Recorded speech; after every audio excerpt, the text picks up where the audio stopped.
15장 13절입니다. 다 함께 찾으셨으면 다 같이 한 목소리로 봉독하겠습니다. 소망의 하나님이 모든 기쁨과 평강을 믿음 안에서 너희에게 충만하게 하사 성령의 능력으로 소망이 넘치게 하시기를 원하노라. 아멘. 잠시 기도하겠습니다. 우리 주님 고맙습니다. 오늘도 저희들에게 주의 말씀을 성령을 통하여 들려주실 때 우리의 영혼이 주의 영으로 말미암아 기뻐 주를 만나는 시간 되게 하여 주실 줄로 믿습니다. 감사하며 예수님의 이름으로 기도드립니다. 아멘.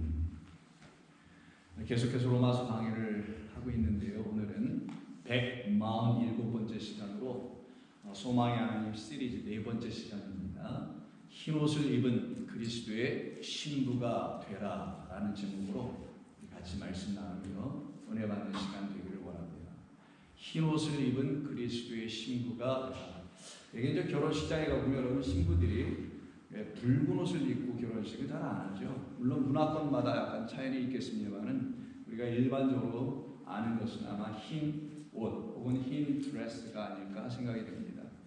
그런 차원에서도 신부들이 흰 옷을 입을 수는 있겠습니다만은 그런 우리 사람의 결혼이 아닌 사람이라는 그런 신부들에게 적용되는 그런 흰 옷이 아닌 하나님의 나라의 성도들이라는 신부들에게 적용되는 다른 차원의 흰 옷이 있는데 그 흰 옷을 입은 그리스도의 신부가 되는 것이 바로 하나님께서 저와 여러분 모두를 향해서 갖고 계신 소망이라는 것을 여러분이 오늘 이 시간을 통해서 같이 듣게 되실 거고요. 또한 깨닫게 되시라 생각합니다. 그럼 이제 흰 옷을 입은 그리스도의 신부가 되라라는 이 자체가 하나님의 소망이니까 하나님의 소망, 하나님의 복음 안에 다 담아 놓으셨겠죠. 그럼 우리가 지난주부터 계속해서 말씀을 나누고 있기 때문에 흰 옷의 반대가 되는 말은 검은 옷은 아니고요. 붉은 옷입니다. 그래서 붉은 것을 흰 것으로 바꿔 입히시겠다라는 것이 성경이 말하는 그리스도의 신부가 된다는 것을 이 말씀이 오늘 우리에게 증거해 줍니다. 그래서 복음 중에 복음이라고 할 수 있는 것이 여러분 알고 있는 요한복음 3장 16절로 알고 계시잖아요. 그것만은 복음은 아니겠죠. 모든 것이 다 복음이지만 특별히 구약 성경에서 복음 전도자라고 할 수 있는 선지자가 한 분 계시다면 아마 이사야 선지자라고 할 수 있습니다. 그래서 이사야 선지자를 통해서 하나님께서 온 세상에 복된 이야기를 하나 주셨는데요. 굉장히 거룩하고 굉장히 감사한 축복의 말씀이 아닐 수가 없어요. 그래서 복음인데 그 말씀이 이사야 1장 18절입니다. 보시면 다음과 같습니다. 여호와께서 말씀하시되 오라 우리가 서로 변론하자. 너희의 죄가 주홍 같을지라도 눈과 같이 희어질 것이요 진홍같이 붉을지라도 양털같이 희게 되리라. 이거 너무나 복음 아닌가요? 이거보다 더 위대한 복음이 또 있을까?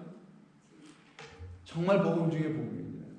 그렇다면 구약의 시대를 살아갔던 사람이나 신약의 시대를 살아갔던 사람이나 구약 이전이나 신약 이후나 모든 사람들에게 하나님께서는 공평하게 다 이렇게 복음을 주셨음을 여러분 믿으십니까? 그러면 여러분들도 이런 말씀이 여러분들에게 복음이라는 사실을 알고 계시다는 거잖아요. 맞아요. 너희의 죄인 나의 죄가 주홍 같을지라도 약같이 흰 눈같이 희어질 것이요 양털같이 붉을지라도 진홍같이 붉을지라도 양털같이 희게 해주실 것이라는 이 하나님의 복음은 항상 약속에 기반하는 것입니다. 약속은 약속하신 분이 이루어지는 거죠. 오늘 내일 우리 점심 먹자라고 할 때 그 먹자라고 한 사람이 밥 사는 겁니다. 그 알잖아요 여러분. 그 정도 룰은 약속하신 분이 약속을 성취하는 거지 약속을 들은 사람이 그럼 내가 뭐 어떻게 해보지 라고 하는 건 예의가 아니에요. 그래서 항상 여러분 참고 기다려야 돼. 핸드폰 보면서 혹시 누가 연락 안 오나? 그래야 되는 거지. 더 급하게 들고 나를 만나주는 사람이 없는 것 같다고 막 쓰면 그 사람이 내는 거예요. 약속했으니까. 비근하게 그런 것처럼 하나님께서 말씀하셨으니 그거는 약속입니다. 하나님께서 말씀하셨으니 그 약속을 이루시는 복음이 되는 거예요. 그럼 하나님께서 이 일을 하시겠다라는 거지 우리 보고 어떻게 해보라는 그런 말씀이 아니기 때문에 복된 이야기 아니겠어요? 만약 우리가 하면 이건 복음이 아니에요. 복음 아닌 반대말이 뭔가 모르겠네요. 그러면 그리스도의 신부가 되게 해주시겠다는 약속이에요. 저게 봐. 그래서 흰 옷 입혀주겠다는 거죠. 눈과 같이 희고 양털처럼 흰 그런 옷을 입혀주겠다는 거죠. 물론 눈과 양은 다 비유에 불과합니다. 중요한 것은 붉은 것을 희게 해주시겠다. 우리는 못해요. 우리는 못해요. 그럼 이걸 어떻게 해주실 거냐? 지난주에 우리가 쌍태 얘기하다 이제 말았잖아요. 쌍둥이를 잉태하여 아들 둘을 동시에 잉태하여 이 일이 어떻게 이루어지는지를 알게 해주시겠다는 거예요. 그래서 성경에 쌍둥이 잉태하는 이야기가 나오게 됩니다. 그래서 우리는 그 말씀을 보게 되는데 그럼 최초로 쌍둥이를 잉태한 이야기가 어디 있는지를 한번 살펴봐야 되겠죠. 바로 하나님 누구? 그렇죠. 아이고 세상에 여기 내가 서 있을 필요가 이제 없어요. 하산해야 될 때가 온 것 같아요. 맞아요. 이삭의 아내 리브가가 쌍둥이를 잉태합니다. 그래서 창세기 25장에 하나 더 넘기셨어요. 25장에 보시게 되면 다음 같은 말씀이 나오죠. 리브가가 잉태를 했어요. 이삭으로 통해서 잉태를 했습니다. 했더니만 그의 태 속에서 서로 싸우는 일이 일어나요. 이게 웬일이야? 서로라니까 둘이라는 거네요. 둘이 서로 싸워요. 그래서 리브가가 이제 이걸 어떻게 해야 되나? 이런 경우를 어떻게 해야 되는 건가? 왜 애들이 싸우지? 뱃속에서. 그래서 이상하잖아요. 싸우니까. 그래서 여호와께 묻게 됩니다. 그럼 여호와께 묻게 됐다라는 이 리브가의 물음에는 이런 물음이 있는 거예요.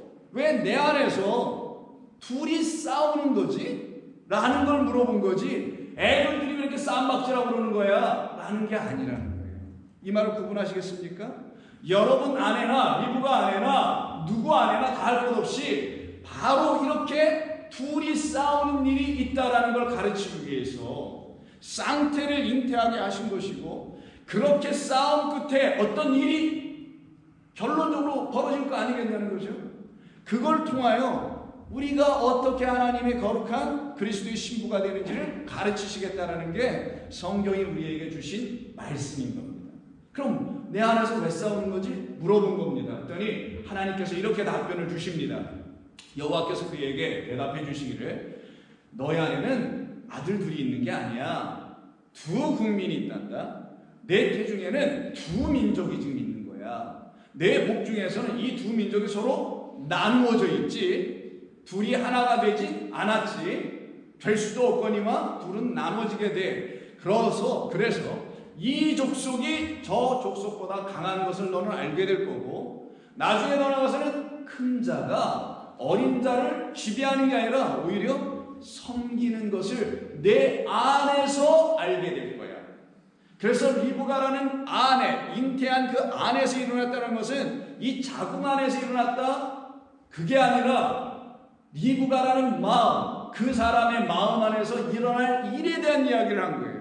만약에 이게 자궁 안에 있는 두 아이들의 문제라면 여기서 왜 국민이 왜 나오고 민족이 왜 나오고 큰 자가 왜 나오고 어린 자가 왜 나와야 되겠어요? 그럼 말이 안 되잖아요. 그런 이야기는.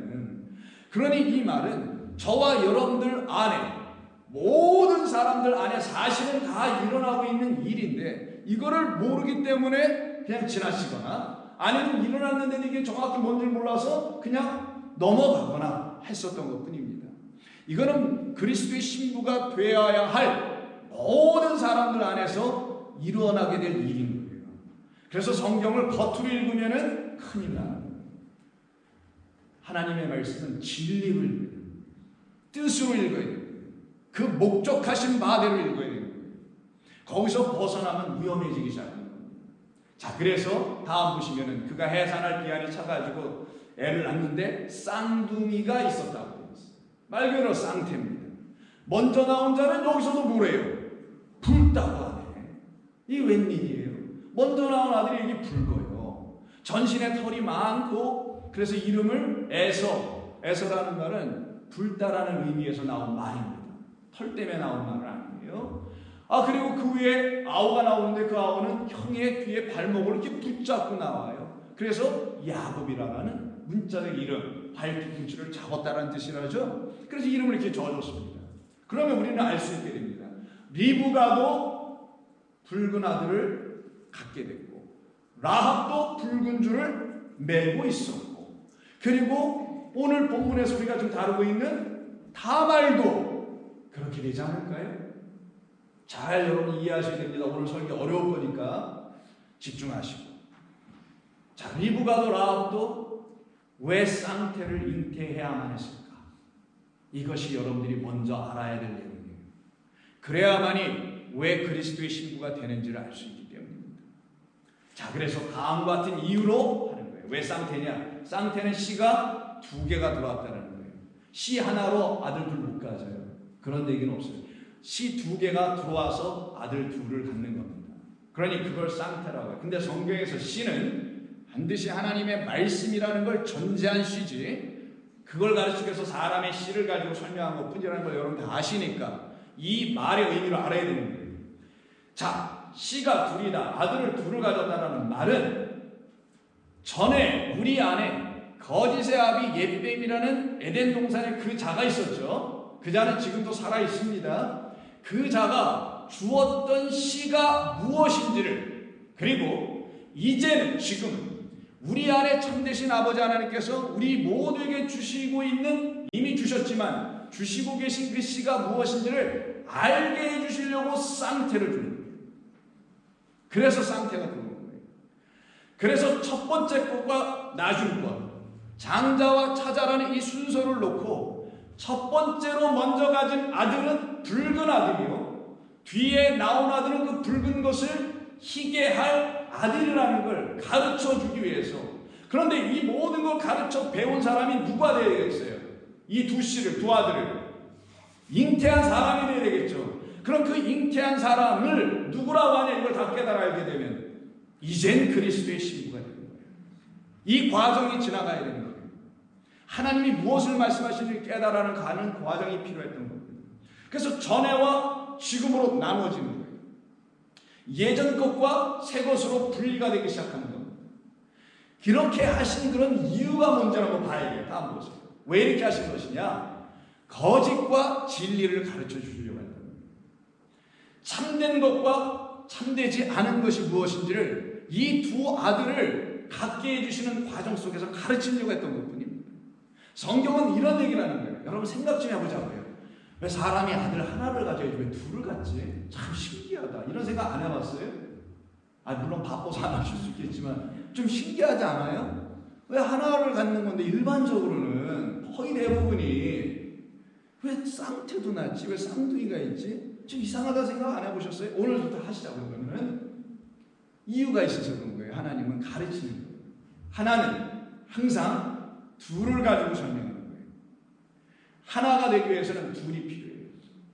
수학적으로 얘기하면 하나와 하나를 더하면 둘이 되겠지만 그런 둘이 아니라 두 개로 나눠져 있는 것을 가지고 하나님께서 이걸 어떻게 하나가 되게 하시는지를 가르치는 거예요. 하늘과 땅으로 나눠져 있는 걸 가지고, 지어놓으신 그걸 가지고 어떻게 우리가 그 하나를 갖게 해주시는지를 가르치는 게 하나님이 우리에게 하시는 일인 겁니다. 이걸 진리라고 하는 거예요. 그러면 거짓은 뭐냐? 우리 모두가 한때 처음 이 세상에 난 이후부터 거짓된 말을 듣기 시작하고 그 말을 내 안으로 갖게 되는 것을 성경은 잉태한다고 하는 거예요. 성경이 말하는 잉태는 애를 잉태하는 게 아닙니다. 곧 말씀을 잉태하는 건데, 하나님의 말씀이 아는 걸 잉태하는 게 우리가 하는 모든 일이었던 것이고, 그게 우리가 했던 첫 번째 잉태였던 거예요. 여러분 인정하십니까 혹시 이거? 나는 하나님의 말씀, 참된 것, 진리라는 것을 잉태해 본 적이 난 없었어요. 그런데 어느 날서부터 잉태하기 시작했어요. 라고 하는 것이 여러분들에게 있습니까? 동의하십니까? 자, 그렇다면 우리 모두, 여러분만이 아니에요. 여러분이 이걸 경험했다면 인류 모두는 처음에 거짓을 갖고 시작할 수밖에 없어요. 그 거짓된 것을 뭐라고 하냐? 거짓된 씨라고도 하고 거짓된 말씀이라고 하고 그걸 붉은 죄라고 하는 거죠. 그럼 죄의 개념이 달라지겠네요, 여러분에게. 죄라는 것은 무엇이냐? 내가 하나님이 주시려고 하는 그 참된 것을 아직 갖지 못한 상태, 그걸 죄의 아래에 있다고 하는 거고, 그 상태에서 못 벗어나면 그것이 나에게 가져다주는 무엇? 사망으로 끝나는 거예요. 이 사망을 육신의 사망, 죽음이라고 하는 게 아니라 둘째 사망이라고 성경에서 가르치는 영원한 사망이 들어가는 거예요. 흙으로 끝난다는 겁니다. 이 세상에서 제가 아무리 몰았다 할지라도 그냥 흙이에요. 또 아무리 고생을 하고 살았다 할지라도 그래도 흙이에요. 근데 이 세상에서 무엇을 했든, 무엇을 이루었든, 무엇을 행했든 관계 하나도 없이 다 내가 흙이라는 것을 인정하고 받아들였기 때문에 내가 처음으로 가졌던 것은 거짓이었구나. 누가 오시기 전에 진리를 주시는 하나님의 영 그리스도가 내게 찾아오시기 전, 그걸 지난주에 몇 번째 남편이라고 했죠? 다른 남편, 둘째 남편이라고 한다 그랬죠. 첫째 남편 죽고 둘째 남편, 새 남편이 내게 와주는 것, 그때 나는 새로운 씨를 받는 거예요.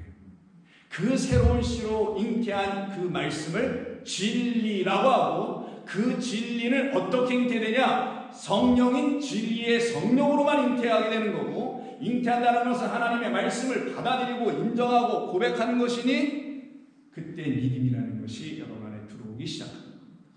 그래서 우리 모두는 이제 두 번째로 참된 씨를 가져야 하는 거예요. 그것은 참된 하나님의 말씀을 가져야 된다는 걸 말하는 거예요. 그때 우리가 양털 같은 그리스도로 갖게 되기 시작합니다. 이것이 여러분들에게 명확하게 자리 잡혀야 다음에 있는 이야기를 이해할 수가 있게 됩니다. 그러면 쌍태를 통해서 우리가 알아야 될 게 뭐냐는 거죠. 그것은 우리 안에 이미 있었던 거짓이라는 실체를 우리가 못 봤어요. 몰랐어요. 내가 믿는 예수님이 맞는지만 알았어. 내가 참여하고 있는, 몸담고 있는 기독교라는 이곳이 맞는지 알았었어. 그런데 참된 것이 두 번째 신 진리 그리스도가 딱 들어오다 보니 내가 갖고 있는 게 거짓된 것이 폭로가 된 거예요. 드러난 거예요. 그때 여러분이 반응할 수 있는 첫 번째 반응이 뭔지 아십니까? 아따 불편하네. 아 속상해. 이게 반드시 나올 겁니다. 왜요? 내가 여태까지 그럼 믿은 건 뭐야? 내가 여태까지 믿은 생활한 건 다 그럼 뭐야? 여기에 여러분들이 힘들어할 수밖에 없어요. 그걸 놓고 자기 부인의 과정이라고 하는 거예요. 그걸 자기 죽음이라고 하는 거예요, 성경은. 근데 진리라는 그리스도라는 성령이 들어오시지 않으면 여러분들은 이걸 절대로 경험할 수 없어요. 또 한번 불러볼까요, 제가? 객이나 칭칭하네. 이걸로 가야 됩니다. 그래서 우리 안에 이미 전에 있었던 첫 번째 씨가 준 거짓은 바로 이 진리로 말미암아 비로소 들추어줄 수 있다는 걸 알게 해주려고 쌍태를 잉태하는 겁니다. 그게 지금 성경이 말하는 이야기예요. 이야기는 비유입니다. 비유를 통해서 그 안에 담아놓은 진짜 비밀을 들어야 됩니다. 그걸 복음의 비밀 그리스도라고 하는 거죠. 그래서 진리, 그 진리가 거짓을 섬겨줘야 한다는 걸 리브가에게 얘기해 준 겁니다. 뭐라고 그랬어요? 리브가한테는 하나님께서 진리라고 하지 않고 큰 자가 작은 자를 섬겨줘야 해. 큰 자가 작은 자를 섬긴다는 그 큰 자는 먼저 태어난 에서를 말하는 게 아니라 나중된 자가 먼저 된 자는 말 아시죠, 여러분? 나중된 자 야곱이 장자권을 탈취하는 이야기가 그래서 나오는 거예요. 욕심내서가 아니라 그걸 설명해 주려고. 나중된 자가 장자를 가졌지. 그 자가 그럼 진짜 장자 큰 자야? 그는 장자로서 너희라는 차자 세상에는 먼저 나왔으나 하늘로는 아직 나지 못한 그런 너희 땅에서 장자된 그 거짓된 큰 자를 하늘의 진짜 큰 자가 와서 어떻게 해준다? 섬겨줄 거예요. 그래서 인자는 섬김을 받으러 온 것이 아니요 도리어 섬기러 왔다라고 하십니다. 그래서 그 섬김이라는 큰 자는 진리를 갖고 있는 자를 얘기합니다. 생명을 갖고 있는 것만이 큰 거예요. 성경에서 말하는 큰 거는 이게 이만큼 커니 저게 이만큼 커니 이런 키재기 큰 게 아니에요. 절대적인 걸 말하는 거예요. 상대적인 걸 얘기하는 거예요. 절대적인 그 하나를 갖고 계신 그 그리스도라는 진리가 그걸 갖고 있지 못한 우리라는 작은 자들, 어린 자들을 와서 섬겨줘야 되는 거예요. 그때 어떤 일이 벌어지냐? 둘이서 싸우는 거에 대해서. 뭘로? 내가 지금까지 갖고 있었던 그 헛된 것들, 그것과 이제 참되게 막 들어와 시작하고 있는 내 안에서 조금씩 자라고 있어. 아직 힘은 덜하지만 그러나 점점 커져가고 있는 그 큰 자가 결국 싸우기 시작합니다. 그럼 어떻게 되냐? 둘이 갈라서게 돼요. 갈라서는 거예요. 그래서 이렇게 갈라서는 것을 놓고 갈라디아서가 나옵니다. 이거 말도 안 되는데 이거 참. 웃으신 거 보니까 말 되는 걸로 인정하고. 그래서 갈라디아서 5장에서 바울이 이런 얘기를 하는 거예요. 육체의 소욕은 성령을 거스리고 성령은 반대로 육체를 거스르나니 서로 갈 길이 다르다. 그럼 갈라서 어디서 많이 들어본 건데 주로트라. 갈라서 성령과 육체가 좀 나눠집니다. 육과 영의 줄이면은 육은 거짓을 여전히 갖고 있는 상태를 말하는 거고 영은 진리를 갖고 있는 것을 말하는 거예요. 근데 내 안에 지금 하나만 있어요? 두 개가 있어요? 지금은 두 개가 동시에 들어와 있어요. 그래서 서로 어떻게 해요? 거스러 서로 대적하고 너희가 원하는 것을 하지 못하게 하려 합니다. 그러나 그 앞절에 쓰진 않았습니다만 바울이 16절에서 뭐라 하냐면 성령의 일을 따르라. 이게 진리의 영이 진리를 주시는 새 말을 따르라. 그러니 이 말은 결국 뭐겠어요? 바울은 그래서 이런 얘기를 계속해서 합니다. 다음 보시면 로마서 7장에서 내 지체 속에 다른 법이 내 마음의 법과 싸워서 내 지체 속에 있는 죄의 법으로 나를 사로잡아가는 것을 내가 보는도다. 이게 여러분에게 지금 보여줘야 되는 거예요. 이거는 모든 사람들, 예수 믿는 사람이 이거 다 고백할 수밖에 없는 걸 하나님이 보여주신 거니까 여러분 봤어야 되고 지금도 보고 있든지 해야 되는 겁니다. 그러면서 바울이 계속해서 말하기를 오호라. 이러니 나는 참으로 답답한 사람이지 않을 수가 없네. 곤고하다. 이걸 어떻게 해야지? 이 사망의 몸에서 누가 나를 건져내랴. 바울이 갈라디아서 교회를 향해서 말했던 것처럼 육체의 욕심을 추구하려고 하는 이때 육체의 욕심은 여러분들이 이 땅에서 육을 가지고 뭘 대보고 싶고 뭘 잘 살아보고 싶은 이런 걸 말하는 게 아니에요. 그걸 무슨 욕심이라고 해요? 그건 마땅한 거지. 그런 걸 육체의 욕심이라는 게 아니라 참된 영 진리가 내 안에 들어와 있지 않아서 거짓이 나를 그가 원하는 대로 끌고 가는 대로 끌려가는 걸 육체의 욕심 에피두미아라고 하는 거예요. 그것을 내가 답답해.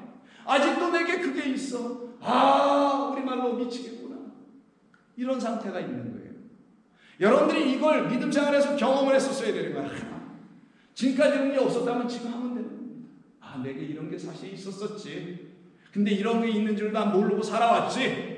근데 진리의 영이 들어오시니 내게 이런 걸 있다라는 걸 참이 진리가 거짓을 들춰보여줘서 내가 알기 시작했지. 나는 꼼짝없이 걸려들었네. 이 상태가 되죠. 그래서 바울은 계속 얘기하기를 우리 주 예수 그리스도 진리로 말미암아 하나님께 나는 그러나 감사한다. 왜? 내게 답은 그분밖에. 내가 나를 어찌할 수 없다라는 걸 하나님께서 육들에게는 다 말씀하신 것이었구나. 그러나 진리의 그리스도 그 두 번째 시간 내 안에 들어와 계시니 나는 하나님께 감사하리로다. 나는 곤고했었지만 나는 이제는 소망 가운데 있는 사람이다. 그런즉 내 자신이 어떤 마음? 성령이 계신 그 마음으로는 하나님의 법을 너무나 사모하고 섬깁니다. 한편으로는 육신으로는 여전히 죄의 법을 따라 섬길 수밖에 없는 나는 이 두 개의 법과 두 아들을 내 안에 갖고 있는 사람임을 나는 인정합니다. 하나님이 행하시는 것을 나는 인정합니다. 내 안엔 두 개가 다 있음을 나는 인정합니다. 그러나 나는 또 감사합니다. 그 둘 중에 큰 자가 계시니 작은 자가 꼼짝 못하고 있다는 사실에 나는 감사합니다. 왜? 그 큰 자라는 하나님, 그 큰 자라는 그리스도 예수께서, 그 큰 자라는 참된 말씀이 여러분들을 섬겨주고 있으니 여러분 두고 육신의 생각에서 벗어나지 못하고 헤어매고 있었던 여러분들과 저를 섬겨주고 있습니다. 얼마나 이게 복된 소식이 아닐 수 있을까? 이걸 알고 이 기쁨 속에서 예수를 믿는 거예요. 괜히 교회를 출입하는 게 아닙니다. 그래서 바울은요 이런 얘기를 하는 거예요. 내 속사람들은, 이게 여러분일 겁니다. 하나님의 법을 너무나 즐거워하지. 여러분도 그러지 않으세요? 내 속사람으로는 그렇지. 사실 이때 속사람에게는 여러분의 무슨 내면의 어떤 자아가 아니라 내 안에 있는 속사람이에요. inner person하고도 영어로 되어 있겠지만 속사람, 그 사람, 그시, 그 그리스도로 말미암아 나는 이제 그 큰 자로 말미암아 하나님의 법을 비로소 조금씩 알아가게 되니 그 알게 될 때마다 불소리보다 타라. 그 알게 됨으로 말미암아 내 마음에 기쁨이 넘쳐. 나는 이제 해방되고 자유함을 얻게 돼. 이제 마스크도 벗었잖아. 그래서 이 속사람인 그리스도께서 내 안에서 하나님의 법을 다시 가르쳐주기 시작하니 내 영혼은 기쁘고 즐거워. 여러분도 그러십니까? 야, 얼마나 좋아요.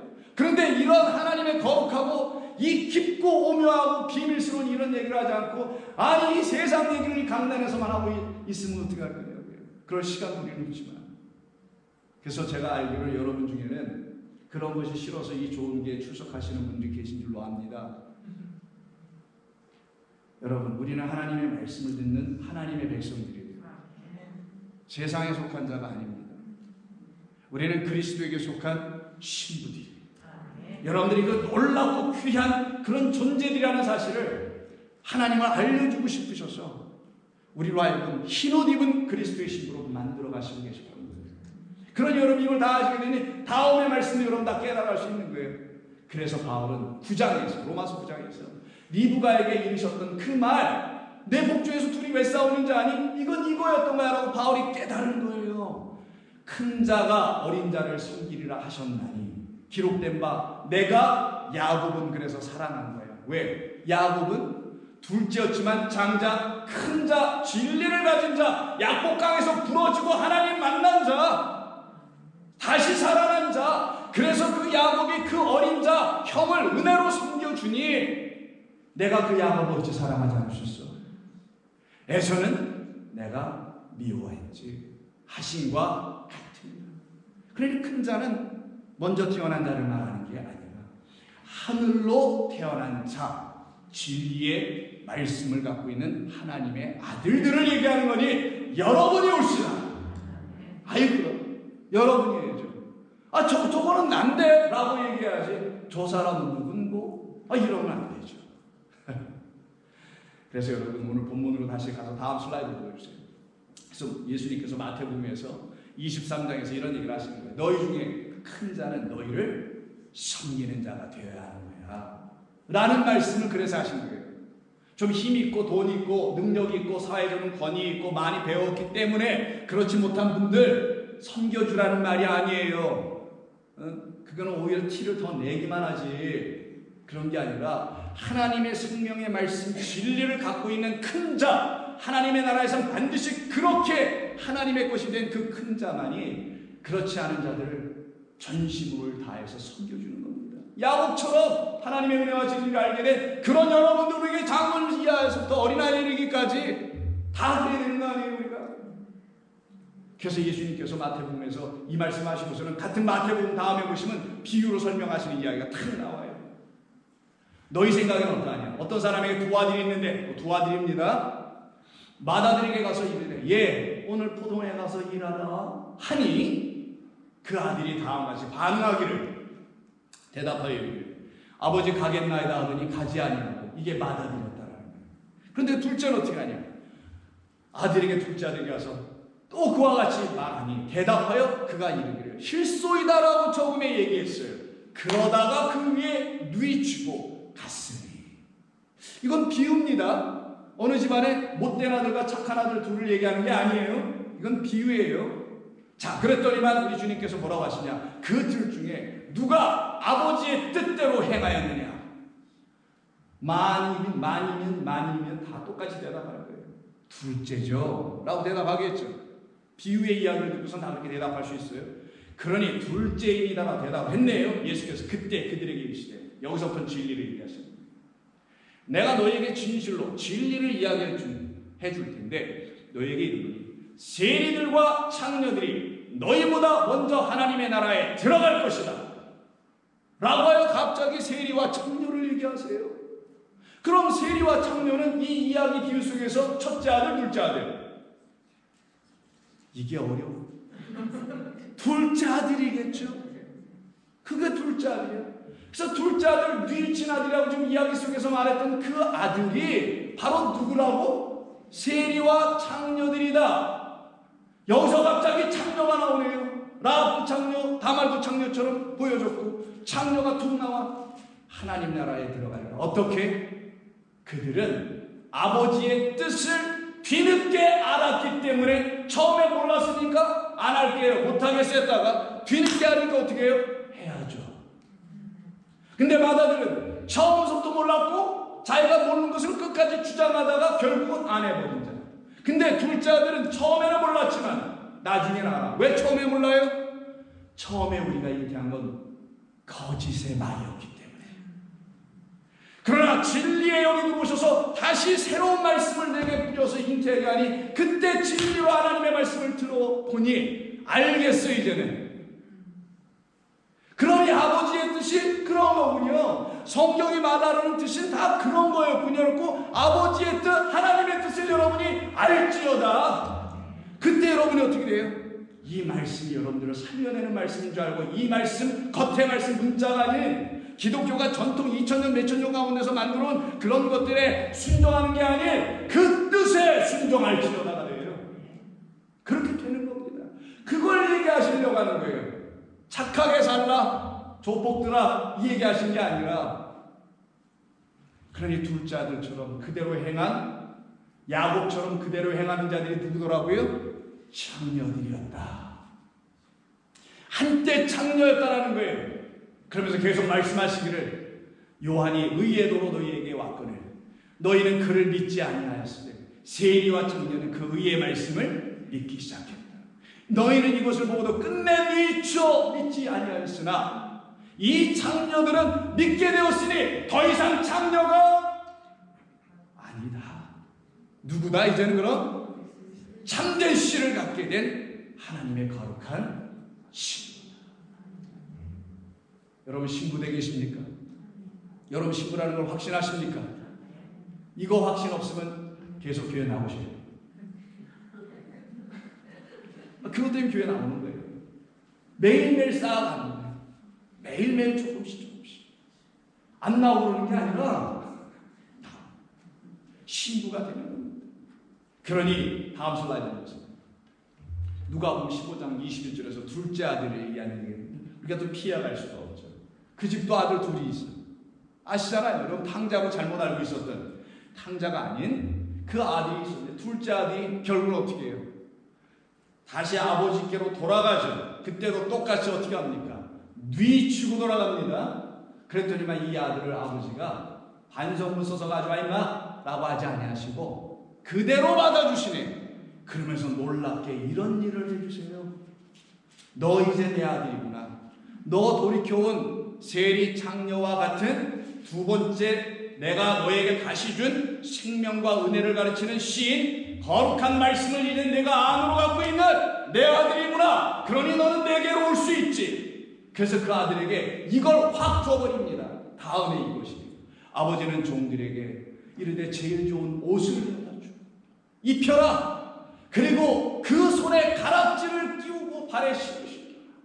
이때 이 가락지가 다말이 유다로부터 받은 세 가지가 있었죠. 그때도 인장과 줄과 지팡이. 그게 뭐라고 그랬죠? 그리스도라는 씨를 가졌다라는 증표였죠. 이 아들도 뉘친 둘째 아들 이 창녀 세리라고 성경에서 지금 가르치고 있는 저와 여러분 모두가 바로 하나님의 말씀을 다시 듣게 되는 그 순간부터 나 꼈네. 그래서 제가 오늘 좀 끼고 나왔어요. 꼈네. 그걸 갖다가 다크툴로스라는 헬라어로 썼습니다. 양쪽이 똑같아요. 성경은 이 다크툴로스를 여기 두 번만 딱 쓰고 끝내요. 더 이상 없어요. 이걸 어찌 우리가 부인할 수 있을까? 이렇게 하나님이 우리를 향해서 철두철미하게 당신의 한량없는 지혜, 무궁무진한 지혜와 권능으로 이렇게 행하신 것을 이 모든 걸 해놔놓으시고 여러분에게 저에게 딱 내놓으신 건데 우리가 여기서 어떻게 피할 거야? 이거 아니네요. 그 가짜 같은데요. 거짓된 말 같은데요. 라고 할 수가 있겠는가? 없도다. 없도다. 그러니 씨를 가진 증표를 보여준 거죠. 그래서 다말에게도 이 얘기를 한 거예요. 다말이 이르되 당신의 도장과 그리고 그 끈과 당신의 손에 있는 지팡이로 하라. 지난주에 말씀 기억나시지 않습니까? 그리고는 어떻게 해요? 몰라요? 쌍태를 그래서 딱 낳게 되는 거예요. 다 한번 보여주세요. 쌍태를 해산하게 되는 거예요. 그 아들의 이름이 먼저 나오려고 했던 아들이 하나 있어요. 세라라는 아들이고 뒤에 나오려고 원래는 계획되어 있었는데 베레스거든요. 근데 그 아들이 나중에는 먼저 나오게 되는 이 뒤집어지는 역사, 엇바뀌는 역사 여기서 나타나게 됩니다. 쌍태가. 그럼 이 쌍태를 통해서 하나님께서 드디어 우리를 어떻게 만드시겠다고요? 주의 거룩한 흰옷 입은 신부로 만든다 그랬죠. 그래서 오늘 본문으로 이제 돌아오는 겁니다. 자, 그래서 다음 보여주시면 이와 같은 말이 나옵니다. 해산할 때 손이 먼저 나오는지라. 여러분 애가 나올 때 뭐부터 나와야죠?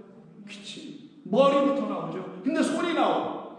안 되지. 머리로 나와야지. 손이 나오는 자라서 산파가 이르되 이는 먼저 나온 자라서 홍색 주홍같이 붉을지라도 라고 하는 그 홍색 실을 쫙 묶어줘 버리네. 그리고 어떻게 해요? 들어가 버리네. 왜? 손으로 나오면 애도 죽고 산모도 죽고. 들어가. 이거는 리브가 다말라 그리고 우리까지 포함한 모두를 향하여 하시는 말씀. 우리가 이 세상에 어떤 식으로 태어났었는지를 이미 사망으로 태어났다는 사실. 그래서 인생은 태어나면 다 죽는 거예요. 그걸로 가르치는 거야 하나님은.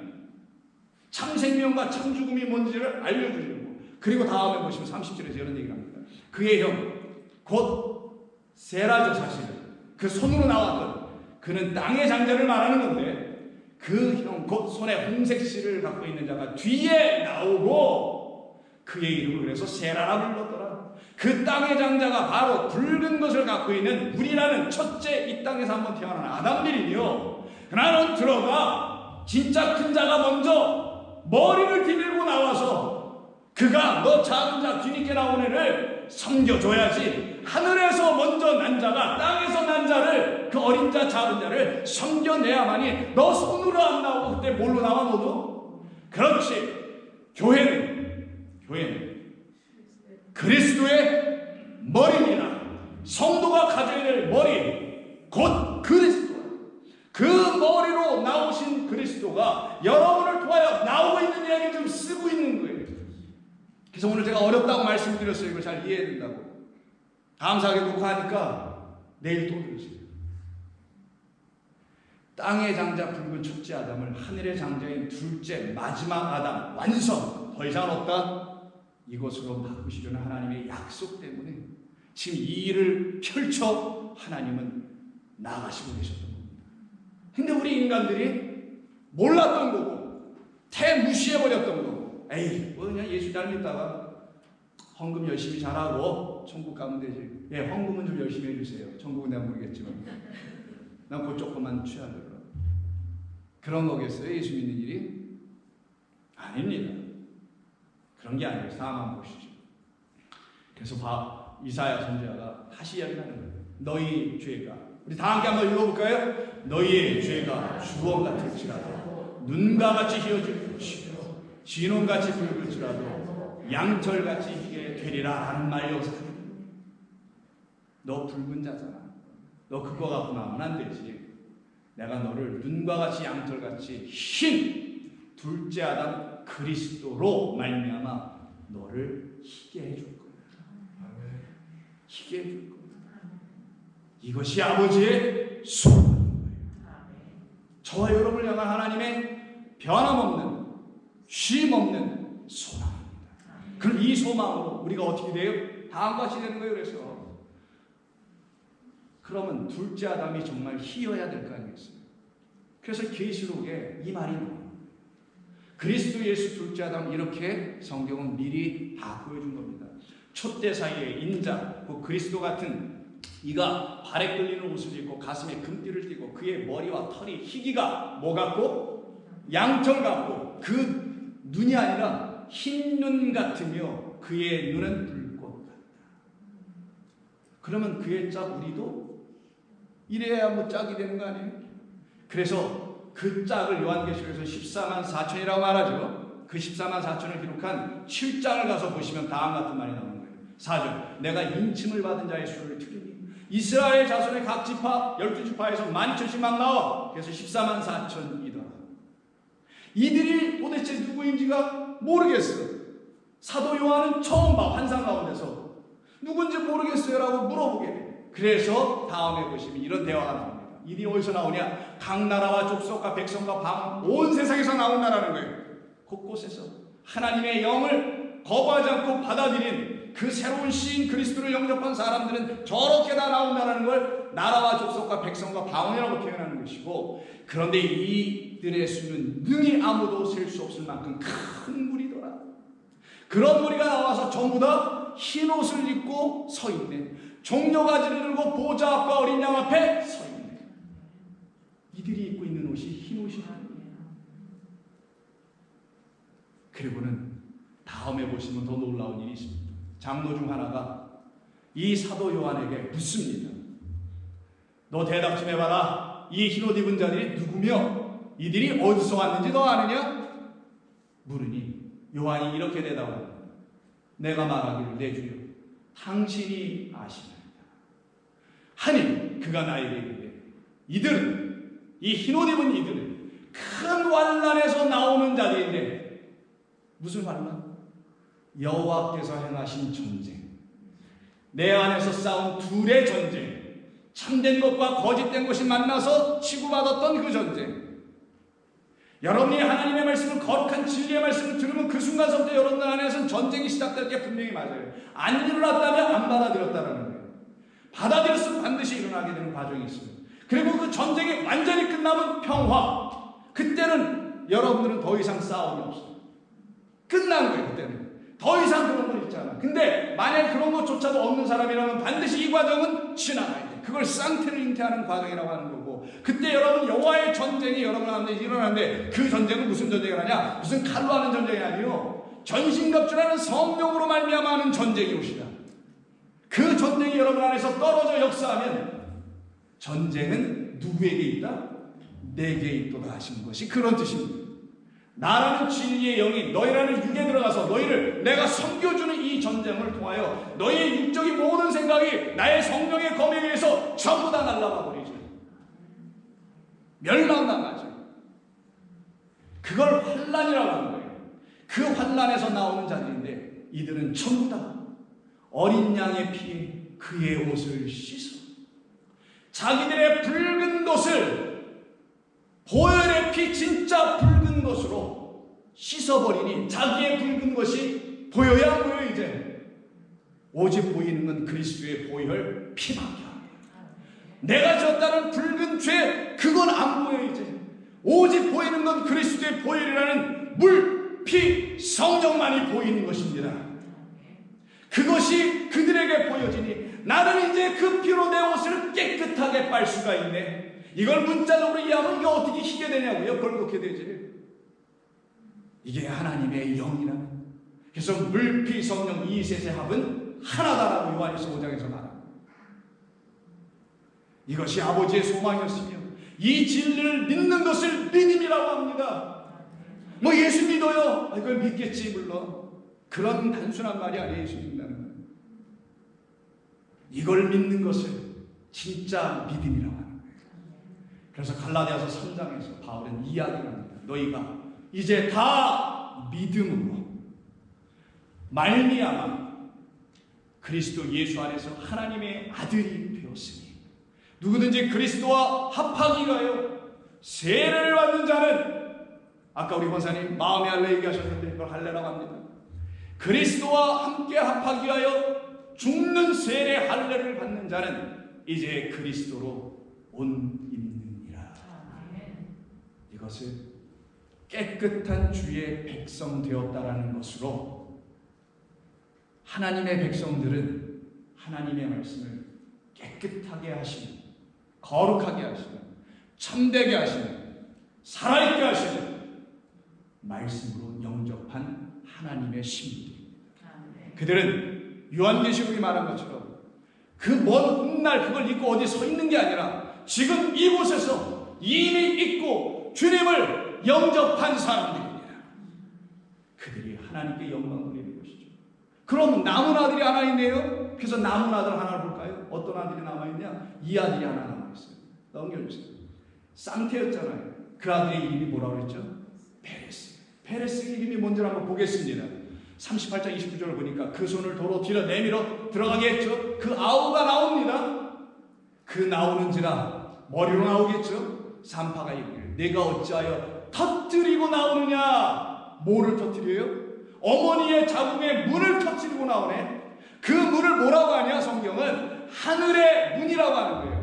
그 문은 생명을 내놓는 문이기 때문에 자궁의 문을 통하여, 그걸 비유로 통하여 하늘의 진짜 생명이 우리 가운데 어떻게 터져지게 하는지를 가르치는 말씀인 것이고, 그 일을 위하여 이 땅에 보냄을 받은 자의 이름을 베레스라고 말하여 이름을 지어준 것뿐입니다. 그럼 이 베레스는 머리로 이 땅에 오신 그리스도 예수라는 그 아들의 역할을 하기 위해서 미리 보여준 그 아들 아니고 뭐겠어요?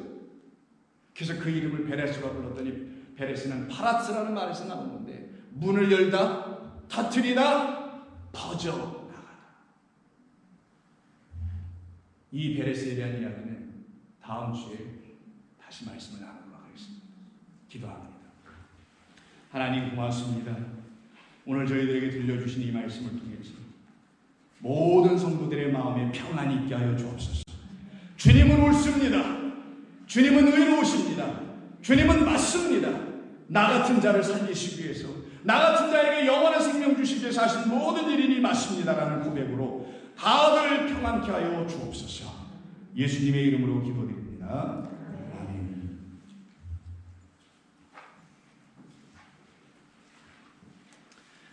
이 시간에 찬송가 134장 찬송 부르시고 예배 마치겠습니다.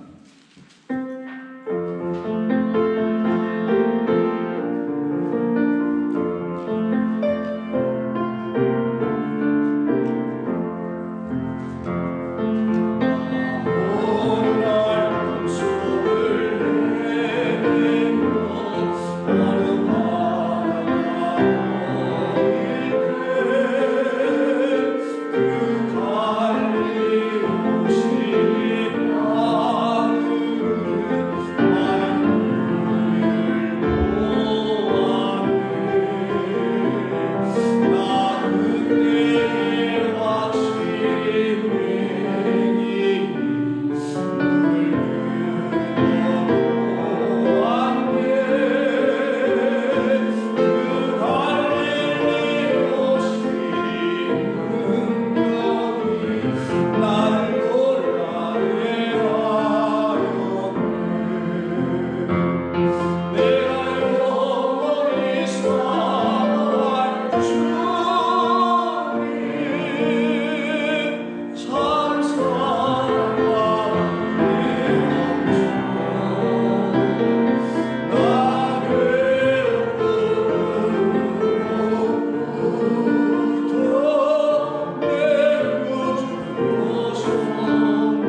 이제는 우리 구주 예수 그리스도의 은혜와 아버지 하나님의 그 크신 사랑하심과 성령의 감동하심으로 이제 거룩한 신부가 되게 하시기 위한 하나님의 섬기심으로 말미암아 흰옷 깨끗한 주의 거룩한 말씀으로 덧입고 이제 주 앞에서 거룩한 모습으로 생명 가진 모습으로 떳떳하게 감사하게 살아가기 원하는 당신의 종들의 머리 위에 영원토록 함께 하시기를 간절히 축원하옵나이다.